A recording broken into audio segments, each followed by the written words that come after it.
Hi guys, James Little here. In this video, I'm going to be talking about the biggest problems with starting an agency and what sort of roadblocks you're expecting to see along the way. So we've run an agency for about 7 years now, and we've gone through a lot of ups and downs. And in that time, there's been a few patterns that we've seen where we've been coming to a certain point in revenue growth, and then we've been able to be kind of choked by certain aspects of that. So the biggest thing when getting started, where it's a massive false belief, is that you should be taking on all different types of work regardless of considering what sort of tech implementations that has for your team and whether or not you guys are best suited for that sort of work.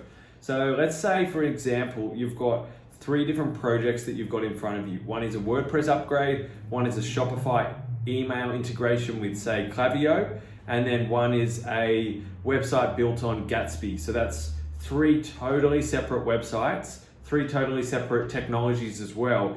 And it's tempting because they may be large projects to work on. And we've been very guilty of this in the past, where we've worked on these sort of projects and we think, okay, let's just bring on as much work as we can.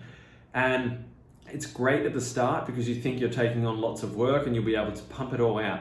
However, when you're working on something that you guys are not specialized in, you're going to come into that issue where it's going to be the first time you're doing something, there's a learning curve, and you're going to run into issues in terms of predictability of cost and predictability of time delivery. And so the biggest lesson here is to understand that one of the biggest roadblocks is that if you're not specializing in a certain area, or if you're not taking into consideration the actual type of work that you're working on when you grow, then things are going to not go to plan when you're trying to bring on more and more projects.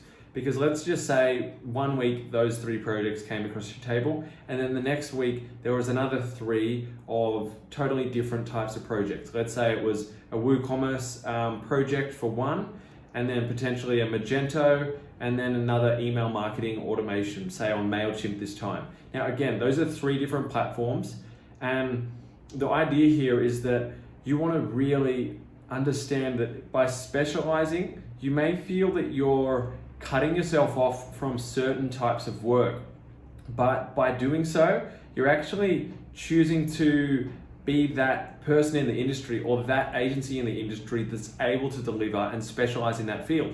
So that by saying, hey, no, sorry, we can't do WooCommerce or we can't do Magento, we only work on Shopify, that's the best way to understand that that's the path that you guys are going on. Your developers are focused on that. All of those 3 e-com platforms I mentioned are totally different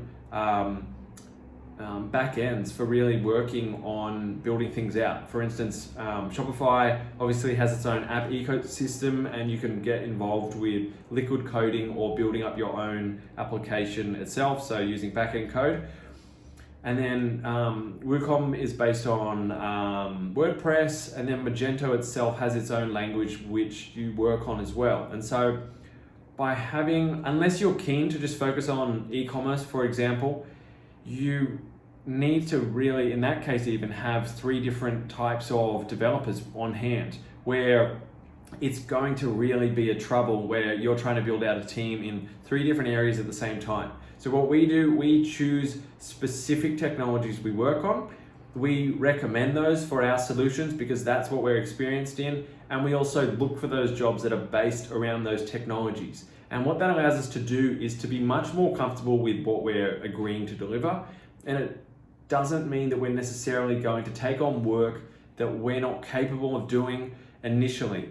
Sure, we can say we'll take on this new project on a different platform that we haven't worked on, and chances are we'll be able to deliver it. But the problem is when you've got that learning curve and you're still trying to grow your agency, you're going to run into those problems again and again.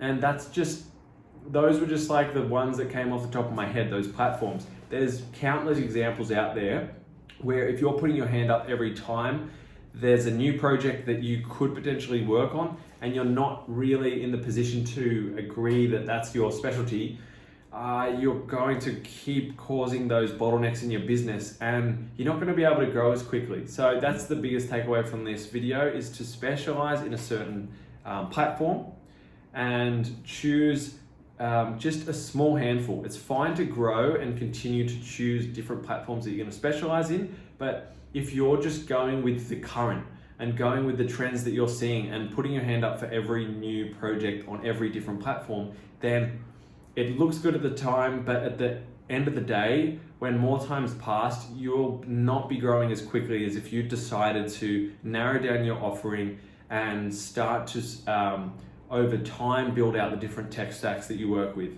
So let me know what tech stacks you work with. I'd love to hear below, and I'll see you in the next one. Cheers. Thank you.